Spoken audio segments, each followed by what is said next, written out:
debt, तो it is always expressed as the percentage of the country's GDP. हमारी 100% है ना, तो अगर मैंने टोटल पब्लिक डेब्ट मेजर करना है तो मैंने उसकी जीडीपी के साथ मैंने मेजर करना होगा। तो पाकिस्तान का इस वक्त कितना आ रहा है, 78% ऑफ पाकिस्तान जीडीपी। अब ये क्यों करते हैं हम लोग, टोटल पब्लिक डेब्ट को हम लोग एज अ परसेंटेज क्यों डिस्कस करते हैं in comparison with countries GDP, ताकि हमें एक क्लियर अंडरस्टैंडिंग हो जाए कि जो डेट बर्डन आ रहा है, debt burden relative to the size of the economy. तो अगर हम देखें तो पाकिस्तान का जो टोटल पब्लिक डेब्ट है recorded in June 2023, taken from the State Bank of Pakistan's website, it was recorded $223.86 billion, rupees के अंदर 62.881 trillion, which is 78% of Pakistan GDP. हम लोगों ने 78% ऑफ पाकिस्तान जीडीपी इसलिए बताया ताकि क्लियर अंडरस्टैंडिंग हो कि कितना बर्डन है उस डेब्ट का relative to the size of the economy.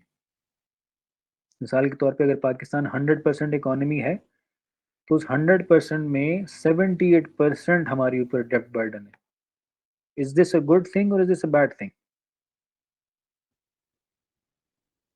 अगर पाकिस्तान 100 रुपए बना रहा है ना तो 78 वो बैड। डेब्ट है उसका। समझ आ रही नहीं कि हम क्यों फिर टोटल पब्लिक डेब्ट को एज अ परसेंटेज कैलकुलेट करते हैं ऑफ द जीडीपी, ताकि हमें क्लियर अंडरस्टैंडिंग हो जाए कि हमारे ऊपर कितना डेब्ट बर्डन है relative to the size of the economy. समझ आ रही इस बात की?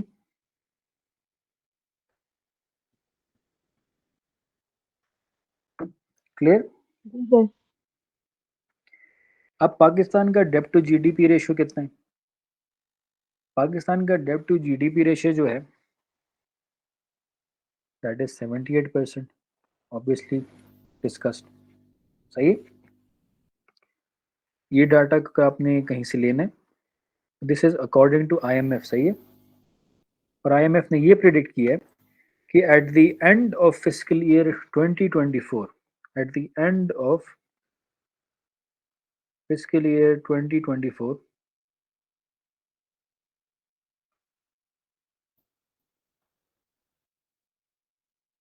this would be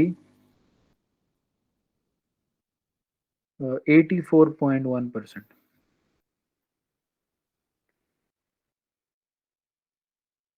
मुझे एक सेकंड दे दे, एक सेकंड।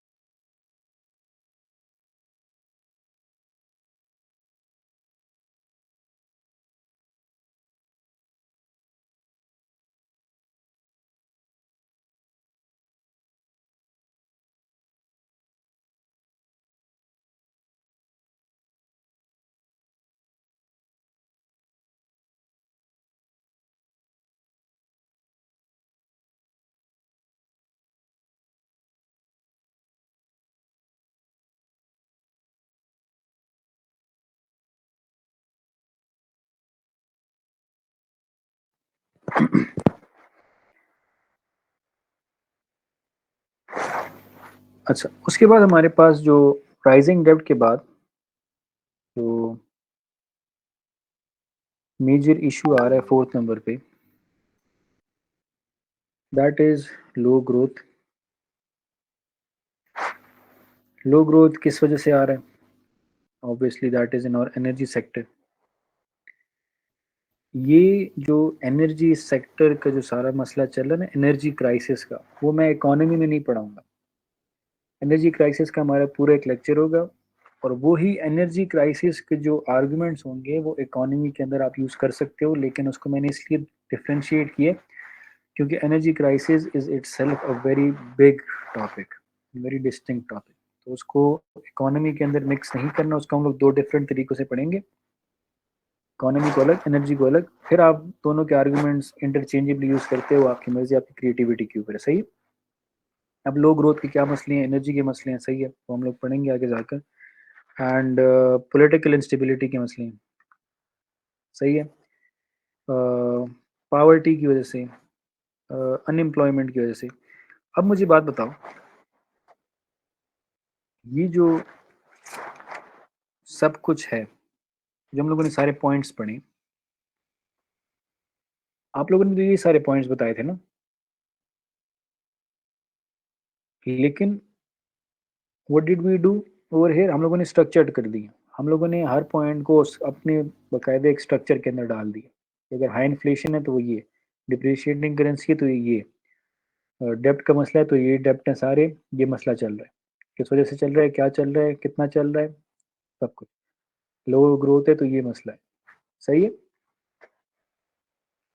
इसके साथ साथ फिर आप बाकी चीज़ें भी डाल सकते हो, टेररिज्म डाल सकते हो इसके अंदर, सही है। आप इसके अंदर क्लाइमेट चेंज भी डाल सकते हो, आप इसके अंदर फिर you have to be very creative, और फिर जाते जाओ। लेकिन ये जो चीज़ें थी, ये जो सारा कुछ है, ये दिस इज़ वेरी इंपॉर्टेंट, सही है। यहाँ तक मुझे बताओ, सारे क्लियर हो कि नहीं क्लियर?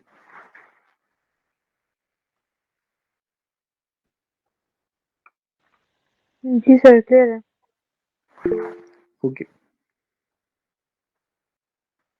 अब रिकमेंडेशंस के ऊपर जाते हैं। रिकमेंडेशंस तो सबसे इम्पोर्टेंट बात है, मोस्ट इम्पॉर्टेंट। नंबर वन जो हमारी रिकमेंडेशन होगी, that would be fiscal consolidation. Fiscal consolidation का क्या मतलब है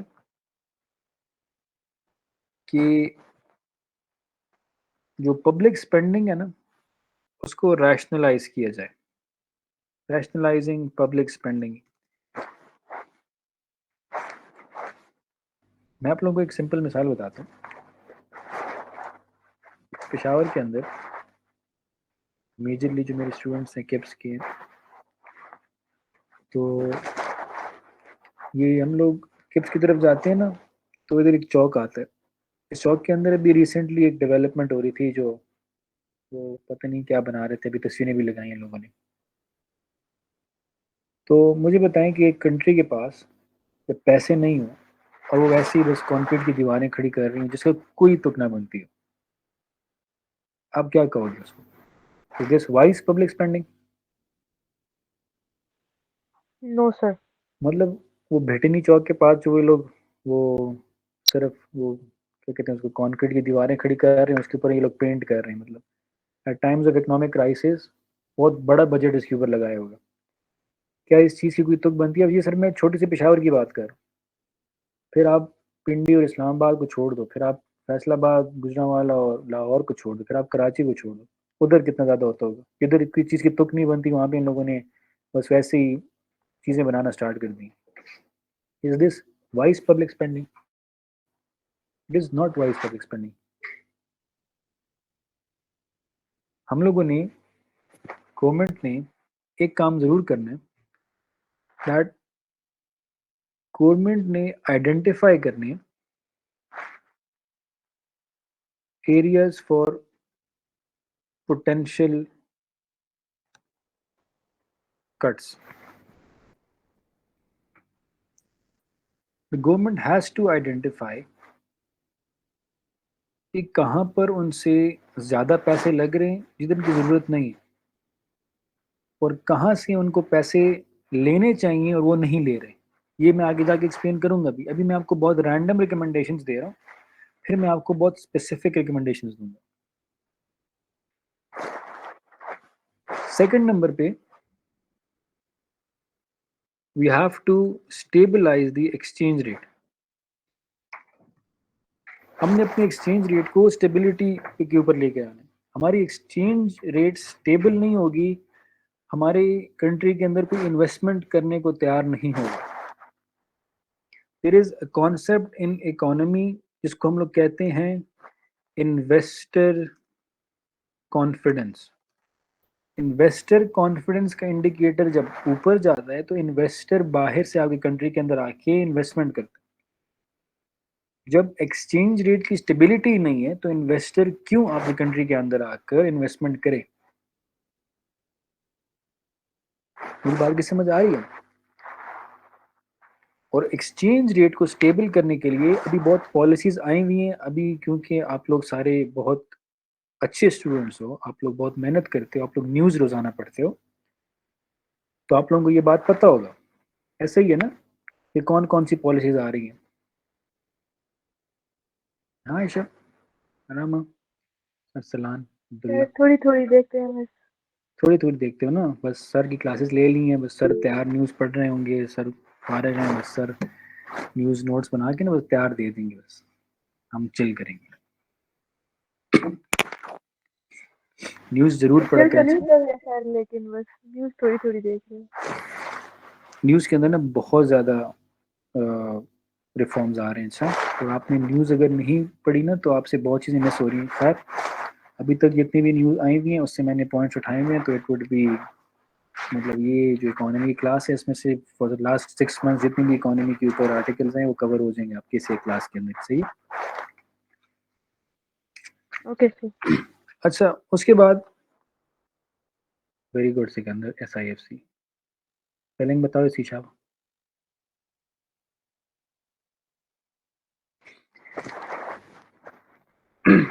एक्सचेंज रेट स्टेबिलिटी के बाद हमारे पास आता है डेब्ट मैनेजमेंट। अब डेब्ट को कैसे मैनेज करेंगे? We can negotiate for lower interest rates, we can attract foreign investment. अब सिकंदर ने जो बात की है, ये तो मैंने बात कर दी ना कि negotiating lower interest rates and attracting foreign investment, तो ये करेंगे कैसे? पाकिस्तान ने एक चीज़ इंट्रोड्यूस की है, SIFC, special investment facilitation council. It has everything to do with economy, लेकिन इकोनॉमी के रिकमेंडेशंस ये करने के बाद मैं आपको इसको एक टच दूंगा, बहुत इंपॉर्टेंट है। तो जो SIFC, एक ओवरव्यू दे दूं आपको कि एक सिविल मिलिट्री कंबाइंड एक एफर्ट है कि ये लोग बाहर से इन्वेस्टमेंट खींच सकें। सही है? तो SIFC के ऊपर हम लोग एक बाकायदा एक छोटा सा लेक्चर करेंगे ताकि हम इसके ऊपर थोड़ा सा एम्फेसिस लेकर आ जाए। तो जो डेब्ट मैनेजमेंट होगी, हम लोग अट्रैक्टिंग फॉरेन इन्वेस्टमेंट करेंगे। दिस इज और मेन आर्ग्यूमेंट, दिस इज और सब आर्ग्यूमेंट एंड दिस इज और रीजन। SIFC सही है? SIFC के थ्रू हम लोग ये करेंगे। डेब्ट मैनेजमेंट के बाद हम लोगों ने एक्सपोर्ट प्रमोशन करनी है। एक्सपोर्ट प्रमोशन से क्या होगा, इधर हम लोगों ने डिस्कस किया ऊपर जाकर, बैलेंस ऑफ ट्रेड का, सर्कुलेशन ऑफ मनी का, प्रॉफिट का, बैलेंस ऑफ ट्रेड के इम्बैलेंस का। इसकी वजह से क्या हो रहा है? सर्कुलर डेब्ट, सर्कुलर नहीं, करंट अकाउंट डेफिसिट इंक्रीज हो रहा है, एंड करंट अकाउंट डेफिसिट हमारा $947 मिलियन तक पहुंच गया। तो इसको हम लोग एक ही तरीके से ठीक कर सकते हैं, दैट इज और एक्सपोर्ट प्रमोशन। एक्सपोर्ट्स हमारे ज़्यादा होंगे, इम्पोर्ट्स कम होंगे, ऑब्वियसली हमारा करंट अकाउंट डेफिसिट खत्म होते चलेगा। After that, addressing energy challenges. अब एड्रेसिंग एनर्जी चैलेंजेस हम किस तरीके से कर सकते हैं? हमारे पास उसमें CPEC भी आ सकता है, उसमें हमारे पास अल्टरनेट एनर्जी रिसोर्सेज भी आ सकते हैं, एंड इसमें हम आगे जाकर जो स्पेसिफिक रिकमेंडेशंस पढ़ेंगे, you have to add that into this portion. सही है? 6 नंबर पे पॉलिटिकल स्टेबिलिटी। पॉलिटिकल स्टेबिलिटी नहीं होगी, इकोनॉमिक स्टेबिलिटी नहीं होगी, सिंपल इज दैट। हमारे मुल्क के अंदर कॉन्स्टिट्यूशन क्या कहती है कि केयरटेकर गवर्नमेंट कितने टाइम के लिए होनी चाहिए? Does anybody no? सर जरा ये अल्टरनेट वाला पॉइंट समझाए। क्वेश्चन के ऊपर क्वेश्चन नहीं करते अच्छा ऐशन। सर वो मैं नोट कर रही थी, so I miss that point.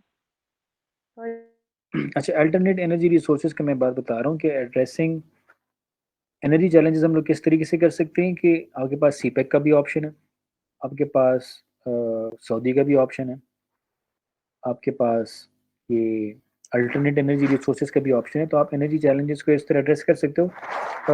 Energy और SIFC ये इकोनॉमी से रिलेटेड हैं, ये दोनों टॉपिक्स, लेकिन एनर्जी और SIFC दोनों को मैं अलग अलग पढ़ाऊंगा, सही है। फिर आप तीनों को मर्ज कर लो एक ही उसके अंदर, लेकिन तीनों को मैं अलग इसलिए पढ़ाऊंगा कि SIFC का जो क्वेश्चन आएगा ना 2024 के अंदर, तो वो अलग से आएगा। इकोनॉमी का अगर आएगा तो वो अलग से आएगा, और एनर्जी का अगर आया तो वो अलग से आएगा। अगर एक ही क्वेश्चन आ गया इकोनॉमी का, तो आप एनर्जी और SIFC को यूज कर सकते हो उसके अंदर। SIFC का आ गया तो आप एनर्जी और इकोनॉमी को उसके अंदर यूज कर सकते हो। तीनों को आप मतलब एक दूसरे के अंदर यूज कर सकते हो, लेकिन पढ़ाने का मकसद डिफरेंट इसलिए ताकि आप एनर्जी के ऊपर ठीक ठाक फोकस कर सको कि यार है क्या क्या मसले एनर्जी के स्पेसिफिकली चल रहे, SIFC क्या चीज़ है और उसमें हम क्या क्या कर सकते हैं, और इकोनॉमी हम आज पढ़ रहे हैं, सही है। वरना मैं ये एक ही उसके अंदर पढ़ा ले तो फिर बहुत कंफ्यूजन हो जाती। समझ आ गई ना आयशा कि अल्टरनेट होता क्या है। Okay, got it. स्टेबिलिटी, आप लोग बिल्कुल ठीक बोल रहे हो, 3 मंथ्स। कितना टाइम हो गया केयरटेकर गवर्नमेंट का हमारे मुल्क के अंदर? 5 months. 5 मंथ्स हुए, कितना टाइम हो सर गया? ऑलमोस्ट सेकेंड ईयर चल रहा है वैसे अगर देखा जाए तो। हाँ ना, क्या कर रही हैं आयशा? नहीं सर, बट मतलब रिकॉर्ड में तो हमारे पास एक था ना 2023 में, we can't consider it for 2 years. Caretaker government को अगर देखो, IMF, वर्ल्ड बैंक, ADB, ये लोग हाथी के कान में नहीं सोए हुए। हम लोग उनको धोखा नहीं दे सकते कि हमारे पास 1 साल 2 साल था। Everybody is watching what ever is happening in Pakistan.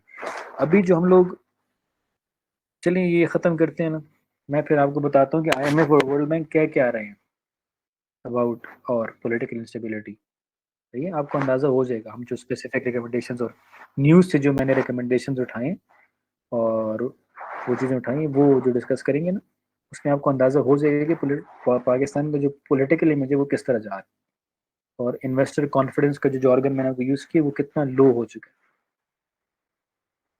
Political instability के बाद हमारे पास एक और रिकमेंडेशन आ सकती है कि हम लोग रीजनल कोऑपरेशन को इन्हांस करें।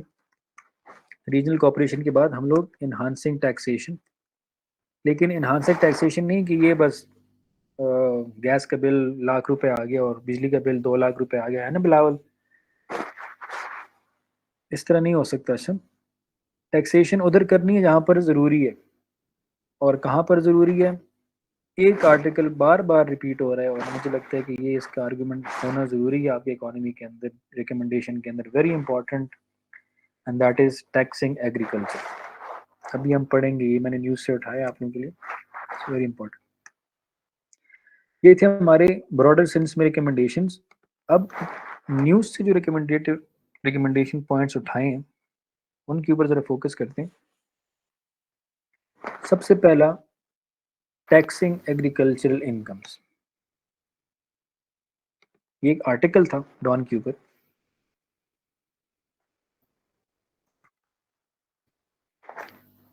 अब एग्रीकल्चर जो है, that accounts for 1/5 of Pakistan economy, जो कि $350 बिलियन बनता है, which is a very lot, very high amount। लेकिन मसला क्या आ रहा है कि जो इनकम एग्रीकल्चर से पाकिस्तान जनरेट करता है, according to the income tax ordinance 2001, वो भी हर दूसरे इनकम की तरह टैक्स किया जाता है। कोई बंदा कॉर्पोरेट में काम कर रहा है, कोई बंदा किसी जॉब में काम कर रहा है, कोई बंदा एग्रीकल्चर में काम कर रहा है, तीनों का टैक्स सिस्टम सेम है। लेकिन दी ओनली डिफरेंस यहाँ पे क्या आ रहा है कि जो टैक्स कलेक्ट हो रहा है ना, वो प्रोविंशियल वो बोर्ड ऑफ रेवेन्यूज कर रही है, फेडरल बोर्ड ऑफ रेवेन्यू नहीं करती। अगर पंजाब के अंदर एग्रीकल्चर हो रही है तो Punjab board of revenue collect करेगी, फेडरल बोर्ड नहीं कलेक्ट करेगी। सिंध के अंदर अगर एग्रीकल्चर हो रही है, Sindh board of revenue collect करेगी, फेडरल बोर्ड नहीं करेगी। केपी के अंदर हो रही है तो केपी प्रोविंशियल गवर्नमेंट करेगी, जिसकी वजह से सेंटर के पास टैक्स नहीं जाता। तो सेंटर के पास टैक्स नहीं जाएगा तो वो डिस्ट्रीब्यूशन में काउंट नहीं होगा। Now agriculture taxation, why is this a hurdle? सबसे पहली बात जो ये कि इसको हम लोग इसलिए एक हर्डल कह सकते हैं कि टैक्सेशन करना, कि हमारे पास लैक ऑफ डॉक्यूमेंटेशन है। हमें पता ही नहीं है कि हमारी कितनी एग्रीकल्चर लैंड है, कितनी ग्रोथ हो रही है, कौन कौन ग्रोथ कर रहा है, किसान कित मतलब there is lack of documentation. अगर बस डॉक्यूमेंटेशन ही नहीं है तो आप किस चीज़ का टैक्स ले रहे हो? सेकंड नंबर पे political power of the agricultural lobby. KP के अंदर, मेरे मेजर स्टूडेंट्स केपी के हैं, we don't know the power of agriculture. थोड़े बहुत अगर हमारे पास हैं भी तो वो ये सवाबी मर्दान इलाके में है। बाकी हमारे ऐसे एग्रीकल्चरल लैंड्स इतने बड़े नहीं, बहुत लिमिटेड है। लेकिन अगर आप पंजाब साइड पे जाओ, बलूचिस्तान साइड पे, सिंध साइड पे जाओ, तो there is a total very big mafia of agriculture, जिनका एक बहुत बड़ा पॉलिटिकल पावर होता है, खासतौर पे पंजाब में। पंजाब इज सारा का सारा एग्री एरिया। अब इस्लामाबाद से निकलो ना, आप लाहौर जाओ, मोटरवे के ऊपर क्यों ना जाओ, मोटरवे से उतरो जीटी रोड के ऊपर, you would see that all of the area is agriculture. Obviously जब वो इतने के वो होते हैं तो they would have some influence over the political bodies. After that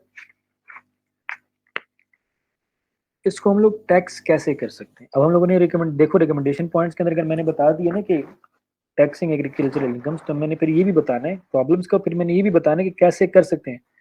CSS के अंदर आपने ये सिर्फ नहीं बताना कि ये प्रॉब्लम है, बस प्रॉब्लम का सोल्यूशन नहीं दिया, बस छोड़ दिया। आपने प्रॉब्लम बताया, आपने उसका सोल्यूशन भी बताना। तो अब जब मैंने प्रॉब्लम बताया तो सोल्यूशन भी तो बताएंगे। तो how can we tax? There is something called as using satellite imagery. अब लैक ऑफ डॉक्यूमेंटेशन है ना, मैंने कहा है ना, आप मैन पावर नहीं यूज कर सकते, आप मशीन लर्निंग को यूज करो, आप सैटेलाइट इमेजरी को यूज करो, सही है। आप जीआईएस को यूज करो, जियोग्राफिक इंफॉर्मेशन सिस्टम, आप रिमोट सेंसिंग को यूज करो। आप रेवेन्यू कलेक्शन के लिए आज भी रेवेन्यू स्टाफ है। रेवेन्यू स्टाफ 100 साल पहले भी था, 100 ईयर्स अगो। आपने क्या तब्दीली लेके इनको कुछ भी नहीं। तो करना क्या चाहिए? डिजिटलाइजेशन। सारे डॉक्यूमेंटेशन को कलेक्ट करो, digitalisation.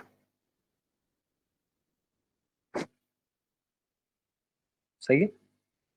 And after that those who refuse to pay the taxes, उनके खिलाफ पेनल्टीज लगाओ। समझ आ गई? तो एग्रीकल्चर एरिया जो हमारा है, दैट इज वेरी इंपॉर्टेंट। एक और बहुत इंपॉर्टेंट बात जो न्यूज़ के अंदर आई थी, and that was prohibition of pre appropriation of development funds by the PND department या पीएनडी मिनिस्ट्री। पीएनडी कौन सी मिनिस्ट्री आपकी? Planning and development ministry. Planning and development ministry ने ये बात की कि अब रीअप्रोप्रिएशन नहीं होगी डेवलपमेंट फंड्स की। What is reappropriation? रीअप्रोप्रिएशन का ये मतलब है, मिसाल के तौर पर प्रोजेक्ट 1 को आईएमएफ ने पैसे दे दिए 100 रुपए, और एक लोकल प्रोजेक्ट है उस पर लग रहे हैं 50 रुपए। सही है। उस 50 रुपए वो कम पड़ गए हैं, उसको चाहिए 100 रुपए। अब वो क्या करेगा कि जो आईएमएफ ने प्रोजेक्ट 1 के लिए पैसे दिए उसमें से 50 रुपए इसको दे देगा। This is called reappropriation of development funds. आपने एक फंड से उठाकर पैसे दूसरे फंड में डाल दिए, और ये अक्सर इंटरनेशनल प्रोजेक्ट से उठाते हैं और लोकल प्रोजेक्ट्स में डालते हैं, और ये सिर्फ और सिर्फ करप्शन के लिए किया जाता है, क्योंकि बजट पूरा नहीं हो रहा होता। इंटरनेशनल से पैसा आ रहा होता है तो वो इंटरनेशनल प्रोजेक्ट से उठा के पैसे इधर डाल देते हैं। अब मुझे बताओ, आईएमएफ आपको पैसे दे रही है, वर्ल्ड बैंक आपको पैसे दे रहा है, और वो पूरे पैसे देते हैं, और वो बाद में आके कहते हैं कि यार हमारे पैसे ही उड़ गए। तो ये कंसर्न आईएमएफ ने उठाया। आईएमएफ ने क्या कहा? आईएमएफ ने एक रिपोर्ट की। आईएमएफ ने कहा कि पाकिस्तान के इस वक्त अभी जो चल रहा है, अगर कोई नया प्रोजेक्ट ना इंट्रोड्यूस हुआ, if no more new projects are added, अभी बंद कर दें हम सारे प्रोजेक्ट्स, और जो प्रोजेक्ट्स चल रहे हैं उसको सिर्फ कंप्लीट करें, it would take 14 years to complete all of those projects. समझ आ रही इस बात की? और आईएमएफ ने कहा अपनी रिपोर्ट के अंदर कि एक प्रोजेक्ट को फिनिश करने के लिए 10.7 ट्रिलियन रुपीज लगते हैं पाकिस्तान के अंदर, विच इज़ वेरी मच। तो आईएमएफ ने कंसर्न उठाया कि यार एक तो हम पैसे भी आपको दे रहे हैं, दूसरा आप क्या कर रहे हो, आप रिप्रिएशन कर रहे हो। तो मिनिस्ट्री ने क्या किया? मिनिस्ट्री ने इसके ऊपर प्रोहिबिशन लगा दी कि अब क्या होगा, आईएमएफ का प्रोजेक्ट है, लोकल ठेकेदार, लोकल गवर्नमेंट और पीएनडी डिपार्टमेंट जो है वो रिप्रिएशन नहीं करेगी। एक प्रोजेक्ट के लिए 200 रुपये मिल गए, दूसरा प्रोजेक्ट डूब रहा हो, we will not reappropriate the funds allocated for project number 1 to project number 2। इस बात की समझ आई ना सबको?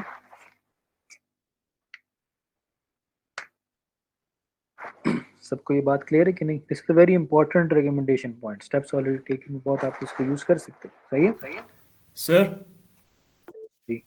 सर ये रीअप्रोप्रिएशन जरा रिवाइज करवा दें। बहुत बड़ा टॉपिक है नौजवान, हमने आगे भी पढ़ना है, पूरा रिवाइज करूँ। यार बस एक जिस्ट दे दें थोड़ा सा, क्योंकि लेट्स से आईएमएफ आपको पैसे देती है लेकिन आप उसको लोकल में लगा देते हैं, तो loss, like what is the loss here, मुझे ये समझ थोड़ी नहीं लॉस इसलिए कि आप फिर आईएमएफ के पास जाते हो कि आपका प्रोजेक्ट है, हम पैसे दो वापस। ठीक, मतलब पैसे आप लोकल पे लगा रहे हैं और पैसा आईएमएफ का ले रहे हैं, सो देखो नौशरवान, मैं आपको एक बात बताता हूँ। ऐसी बात है ना कि आप घर बना रहे हो, सही है, जी सर। और मैं ठेकेदार हूँ, आपने मुझे पैसे दे दिए। आपने मुझे पैसे दे दिए कि ये लो, आपने मुझसे पूछे घर कितने में बनेगा, मैंने कहा यार घर बनेगा 1000 रुपये में। आपने मुझे 1000 रुपये दे दिए, 1200 दे दिए कि यार ये 200 ऊपर के रख लो, कि अगर कोई कमी पेशी पड़ गई तो बस तुम्हारे पास हो। अब मैं तो ठेकेदार हूँ, मेरे पास तो ये प्रोजेक्ट भी है, मेरे पास दूसरा प्रोजेक्ट भी पड़ा हुआ है, लेकिन वो लोकल प्रोजेक्ट, लेकिन उसके अंदर तो पैसे कम पड़े हुए।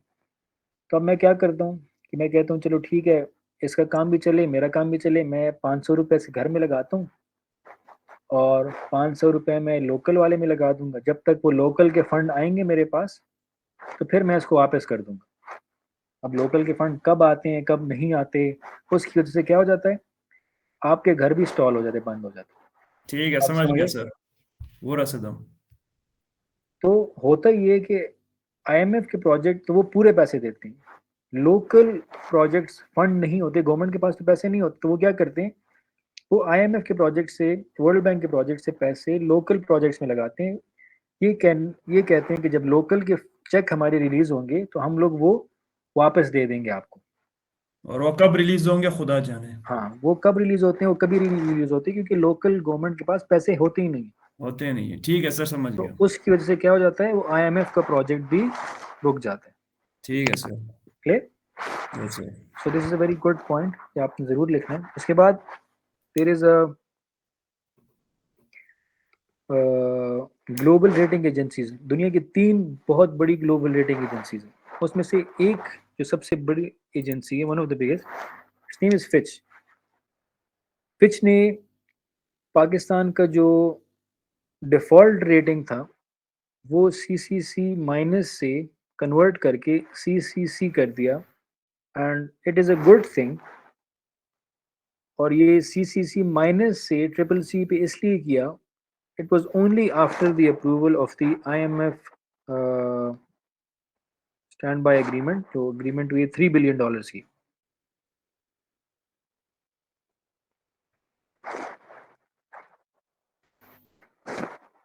लेकिन फिच की कुछ रिजर्व्स हैं। फिच कहता है कि Pakistan has high medium term financing needs, और इस high medium term financing needs को पूरा करने के लिए पाकिस्तान क्या करेगा? It would borrow more and more money in the coming years to cover its expenses. समझ आ रही है? तो वो कहते हैं कि ठीक है, हमने तो इसको रेटिंग थोड़ी सी इंप्रूव कर दी है, लेकिन it is point of concern कि ये कैसे अपने आप को स्टेबल करेंगे। दूसरी बात फिच ये कहता है कि पाकिस्तान का जो मेच्योरिंग डेप्ट है वो इस साल जो है that is approximately close to $9 billion। You know now what is maturing डेप्ट? मेच्योरिंग डेप्ट वो होता है, 5 साल पहले मैंने आपको कर्जा दिया, तो 4 years पूरे हो गए हैं, 4 year 6 months, 6 months बाद वो डेप्ट क्या हो रहा है? मेच्योर हो रहा है, क्योंकि आपने मुझे पे करना है ना, आपने 5 साल का एग्रीमेंट किया था ना मेरे साथ। तो वो कहता है कि 2024 के अंदर जो मेच्योरिंग डेप्ट है, जो आपने पहले कर्जे लिए थे और जो आपने 2024 के अंदर पे करनी है, उसको मेच्योरिंग डेप्ट कहते हैं। That is $9 billion। यानी आपने 2024 के अंदर सिर्फ मेच्योरिंग डेप्ट जो है वो कितना देना है? $9 billion। समझ आई? फिर फिच ये भी कंसर्न रेज करते हैं, वो कहते हैं कि इलेक्शंस आर एक्सपेक्टेड इन फरवरी 2024 और हिस्ट्री ऑफ रिफॉर्म रिवर्सल्स और रिस्क जो है रिफॉर्म्स के वो बहुत ज़्यादा हैं, क्योंकि जब भी पाकिस्तान के अंदर गवर्नमेंट चेंज हुई है उसने आईएमएफ की जितने भी एग्रीड रिफॉर्म्स थे इकोनॉमिक वो अबैंडन किए। तो IMF is also very concerned about the change in, लेकिन पाकिस्तान उसको ये बात करे कि नहीं, हम लोग आप लोन दे दो, हम लोग अपने उससे वापस नहीं हटेंगे। क्लियर?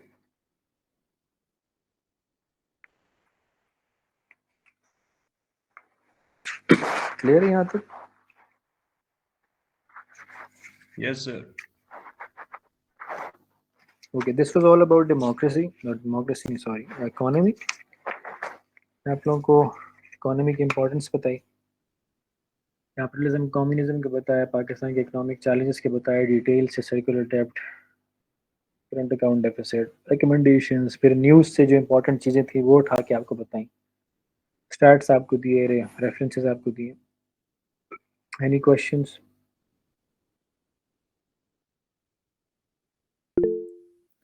सर पेंशन ये रिफॉर्म सेकंड कर सकते हैं इसमें?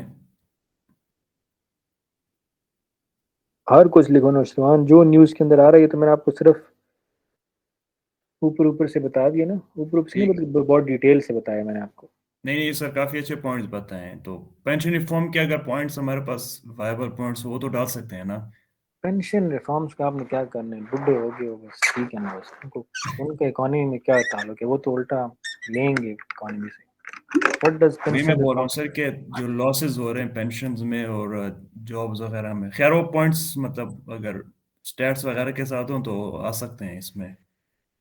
हर कुछ डालो। अच्छा हाँ सिकंदर, क्या पूछना है आपने?